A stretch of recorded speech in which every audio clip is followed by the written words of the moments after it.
Well, good afternoon. A special thanks to Janssen Neuroscience, Pastor Eddie, Ms. Courtney Lang, and Ms. Jewel Gooding, and all the incredible and outstanding partners that we've come to admire while working on this project. I am John Clark. I'm representing the Association of Black Health System Pharmacists. As pharmacists, we recognize the importance of religion, faith, and spirituality in improving behaviors, attitudes, and health outcomes and care. As pharmacists, we advocate for the demystification of the stigma associated with mental health conditions by promoting medication compliance in a continuous way and adherence to medication, because we recognize the importance of that in getting better. So studies have shown that there is a strong correlation between spiritual well-being and medication compliance. As a member of as a member of the Association of Black Health System Pharmacists, we have a process by which we have quite a few spiritual groups within our organization, and we can't get through much of any meeting without a prayer, which is kind of rare to me because I don't work with too many other groups that does that. But I do want to bring it up. So as pharmacists, we believe in working in collaboration to establish a standard of excellence of healthcare that is equitable, accessible, culturally and ethnically appropriate to the Black community. And we do that through basically looking at 6 types of service areas. That is access to care, adherence to medication, coordination of care, medication therapy management, education, disease state management, and resource provider. As a resource provider. Can I have the next slide, please, because it's not advancing for you. You actually have control, Dr. Clark, if you want to just accept it.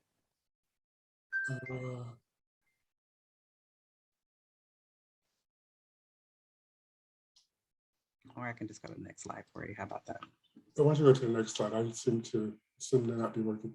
Okay, when I'm looking at all those 3 components, the access to care basically is what we do as roles in pharmacists is try to connect patients to their medication to make sure they have access. We know that if they're not taking the medication or can't get the medication, it's going to affect the overall outcome of care. That is oftentimes done through us coming up ways for them to have access to very difficult situations and getting medication. That's coming up with ways to make sure that the refill process is intact and that it's working so that they won't miss any doses, and also basically having a way to remind them when those things are due. Can I have the next slide, please? So the next point I want to make has to do with adherence, which is probably one of the most important parts of our role as pharmacists, to try to ensure that patients do follow the medication that they are supposed to take. Our role there is to try to improve their acceptance to those medications, as well as making sure that they can get those medications on time. So the refill process is one that has been changing over the years. You probably can see that now if you've taken any medication, how you're getting all these text alerts and things of that sort. And that's part of that process of trying to make sure the patients stay on track and adhere to the medication. Can I have the next slide, please? So one of the other roles that we work on quite consistently is continuity of care, especially if you're working within a health system where we have a clinic or a group of doctor providers there. So our goal there is to try to improve the overall utilization of the care by the patient, making sure they're able to get their prescription from the doctor in one phase, and there's no disruption in them moving to the point of getting that prescription filled. So our role there is to help with that coordination. That may include a lot of different things that I won't be able to go through here, but if we have narrowed that process down from a paper system to the electronic process, those things makes it much faster to transition from a doctor's office to the pharmacy to get their medication done. Can I have the next slide, please? So medication therapy management is one of the large parts of what we do. And the biggest thing I want to emphasize here is that we focus a lot on reconciling medication. We recognize the fact that patients see multiple physicians. When they see multiple physicians, that means there are going to be could be dosing changes, medication changes that other providers may not be aware of. So The role of the pharmacist in this process is to reconcile those medications to make sure we're working from one medication list. That is to try to ensure that the appropriateness of medication therapy is being handled, that we are avoiding certain adverse effects that may occur from medication, and that we can monitor whether there's a need to monitor that medication through things like laboratory tests. And in the state of Florida, the pharmacists can actually order those tests themselves if they think that's needed. But in other cases, we may have to refer contact a provider to make sure those tests are ordered. And in the process, we recommend different types of preventative measures to the healthcare provider and to the patient as well. And some of those could be simply immunizations, or even looking at things like laboratory tests to be done. I constantly get questions all the time about over-the-counter and herbal medications, and those are things that we also look into recommending as well. Can I have the next slide, please? So the educational piece is extremely important. We advocate for a continuous education process. And part of that process that we focus on now, as you can probably tell yourself if you're on the treatment, it has gone from doctors and nurses basically providing some of those trainings or providing or giving you some medications or tools during their office visit to a patient self-managing those things themselves. So we focus a lot in my team with educating on devices and also different kinds of administrative tools that are used for patients to make sure that they can handle their care, manage their care themselves. We believe that the patients who feel that they got control of what they have to do is a happy patient. And just last night, I was with a patient who we were able to get her to lose weight. She lost 15 pounds in less than a year. So I tell my team, we're going to start throwing parties for these patients. So when we go in the room to see them, I don't go by myself, I go with the whole team, and we applaud them for achieving a goal that we've been trying to get. We're getting away from this microaggression. We don't want to beat people over the head to make them do things. We want to find a way to make them feel happy about trying to manage their care. May I have the next slide, please? So that education may also include educating providers and other community leaders. And we start with a two-pronged process. One is to educate around awareness of multicultural health concerns that affects individuals that may have socioeconomic disparities. So there's two pieces. One is awareness, and that may be a workshop. It could be a conference. It could be a number of things that we want to make everybody aware of some of the issues associated with multicultural groups that are experiencing health disparities. The second piece for that, it won't be, what always happens when you go through the awareness piece, people always say, I got it, now what do we do next? So that gets left out. The part that needs to be done next is that we need to build skills. We need to build skills on how to deal with patients that are multicultural, that have socioeconomic health disparities.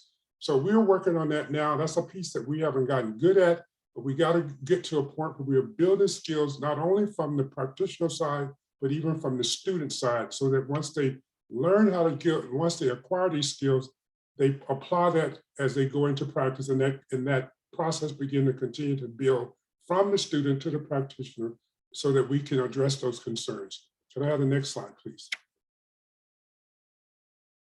So as I mentioned before, there are a number of processes involved with that. It may require the establishment of consultative services with a physician, with the community, and also serving as a way to help patients who are coming to you with different questions on how to help manage their disease state. Can I have the next one, please? So the last thing I want to mention is that we serve as a resource. And that resource can be a resource for information, but also to the healthcare provider, to the churches, and to different consumers based on information that we can provide around what the drugs are used for, how they're used, how to avoid adverse events, and also how to manage those events. Now the next slide, please. So some of the proposed roles that we're working on that have come up has to do, as I mentioned, for establishing those relationships with providers and organizations and partners so that we can provide a collaborative approach to to managing mental health disparities. That means also working on a workforce project similar to what Pastor Eddie mentioned a moment ago. We have the same problem, getting enough people involved to basically handle these things. So that is a piece that we have also on our radar to work on, and also establishing different kinds of resources, not just in one area, but throughout the country as part of the bigger goal. And that may include looking at programs that associated with long-acting injections of antipsychotics, as well as other things that may relate to other mental health conditions, such as depression. And then developing a what we call a practice model, a universal practice model, maybe not universal, but a practice model that can be applied across different spectrums and different geographical areas. So these are long-term goals that we're looking at. At this point, can I have the next slide? I'm going to turn the next slide over to my colleague, Dr. Allen, who's going to talk a little bit more about the role of pharmacy and mental health. Dr. Allen. Hi, can everyone hear me okay? So I am so excited when when Pastor Eddie was talking and he was saying, we need this and we need this resource and we need to do this. I was literally like jumping, like, I can do that as a pharmacist, I can do that. And I want to help with that. So I'm excited to teach you all, or hopefully show you all the role that pharmacists can play in the care of patients that have mental health disorders. One of the things that we notice and that I see in my own clinic every day is that non-adherence or not taking their medications either the right way or appropriately is a big challenge that I see again in my day-to-day clinic. We know that about 50% of our patients are going to be non-adherent to their medications, and that's for different reasons. So one of the reasons might be logistics. Dr. Clark mentioned that we can have patients on long-acting injectable medications or antipsychotics for diseases like schizophrenia. But one of the things that I see in my clinic is I have patients that live miles, 50, 60 miles away from the hospital. And so logistically, it's hard for them to come to the clinic to get that shot, even though they only have to take it once a month. They don't have transportation. And so one of the things that pharmacists can do, especially in the community, is acting as, here is a place you can come to your community pharmacy to get your injections, rather than having to come or drive to the hospital, especially when you may not live near where the hospital is. Another reason for non-adherence is side effects. I myself have experienced side effects with medications I've taken. I had a patient just yesterday who only took her antidepressant for 2 days because she was having side effects, and nobody told her what to expect from the medication. Another big thing that I see in my clinic is a lack of knowledge. So non-adherence can be because of, I don't know what this medication is for. I don't know what to expect from it. I don't know why I'm even taking it. And so all of those things can lead to or increase non-adherence, but all of those things are things that pharmacists are ideal to help target. And so hopefully I'm going to be able to show you a little bit more about what we can do. So let's go to the next slide. Your pharmacists, they are a part of the treatment team. And so one of the things that we're able to do, a couple of the things that we're able to do is be an advocate for patients. So one of the things that we see is on my treatment team is we have suggestions are always made about medications that our patients should be on. So for instance, I had a patient yesterday or a couple days ago who is on a medication that he takes 3 times per day. He always forgets to take that 3rd dose. So unfortunately, because he's only taking it 2 times a day and not how it's prescribed the 3 times, his Parkinson's disease is not well controlled. But as a pharmacist, I'm able to say, well, let me figure out if there's another way that we can take that medication. Maybe it comes in a once-a-day formulation, or maybe we can switch you to something that you only have to take once or twice a day because you always forget to take it that 3rd time a day. Another thing that pharmacists can contribute is affordability of medications. I always tell my students that I teach, I say, it doesn't matter how great and wonderful a medication is. If your patient cannot afford it, or if they can't get access to it, it doesn't matter. And so one of the things that I'm able to do is say, hey, here are some resources for helping you to be able to afford your medications, or maybe here's a suggestion for a medication that might be more cost effective for you. Other things that pharmacists are able to do with relation to mental health care is we are able to provide mental health screenings. So again, just this morning, I was seeing patients in my clinic, and at the Atlanta VA where I practice, it can be very hard for patients to get in to see the psychiatrist on like a routine basis. So I get the opportunity to see those patients while they're waiting to see their psychiatrist. So that way they don't go without access to care. And then I administer mental health screenings to see how is their depression being handled, or how is it being controlled or not controlled? How is their PTSD? How is their schizophrenia? And so I appreciate that pharmacists are able to act as like the liaison or the middle person while we are waiting to be seen by maybe their more long-term care provider. Another thing that pharmacists are able to contribute to the team is that transition of care. Again, so many times I've seen people go from inpatient care at a hospital or a facility, and now they're going to go home. And sometimes that patient is like, I don't know what I'm doing. I don't know what medications I'm taking. I'm not quite sure like what's what. Because at the hospital, their medications are handed to them and given to them whenever they need to be administered. And so pharmacists can serve as an educator to say, all right, when you get ready to go home, here's how we're going to manage, here's how you are going to manage your medications, and then answering any questions and things that they might have.